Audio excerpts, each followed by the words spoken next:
तुम ये क्या कर रहे हो? मैं इनसे बातें कर रहा हूँ, मुझे इनकी जबान आती है। अच्छा, क्या कह रहा है ये परिंदा?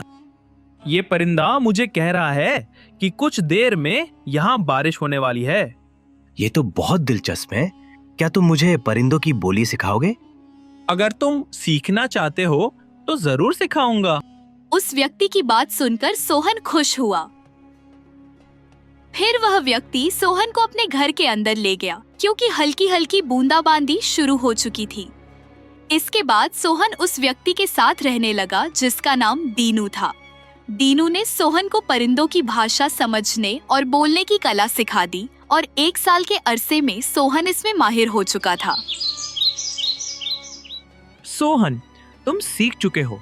अब अगर तुम यहाँ से जाना चाहो तो जा सकते हो। हाँ उस्ताद, एक पूरा साल गुजर चुका है, अब मुझे यहाँ से जाना हो। और फिर सोहन दीनू से अनुमति लेकर विदा हुआ। इस दौरान तीसरा भाई रोहन एक शिकारी से मिला था, जिसने रोहन को तीरंदाजी का हुनर सिखाया। शिकारी रोज रोहन को अपने साथ शिकार पर ले जाता और जानवरों और परिंदों का निशाना लगाना सिखाता। इस तरह अब रोहन आसानी से किसी भी भागते हिरन और उड़ते परिंदे का निशाना लगा सकता था। तीनों भाई उसी जगह पहुँचे जहाँ उन्होंने 1 साल पहले मिलने का वादा किया था, और फिर तीनों मिलकर अपने गांव जाने वाले रास्ते पर चल पड़े, जहां उनकी माँ उनका इंतजार कर रही थी। वे तीनों अपने घर पहुंचे और अपनी माँ को बताया कि इस 1 साल में उन्होंने क्या क्या हुनर सीखे हैं, जिसे सुनकर वह बहुत खुश हुई और बोली, मेरे बच्चों, तुम लोगों को देने के लिए मेरे पास कुछ नहीं है, लेकिन मुझे इस बात की खुशी है कि इस 1 साल में तुम लोगों ने बहुत मेहनत से ये सब कुछ सीखा है। मुझे यकीन है कि एक दिन तुम्हें तुम्हारी मेहनत का फल जरूर मिलेगा।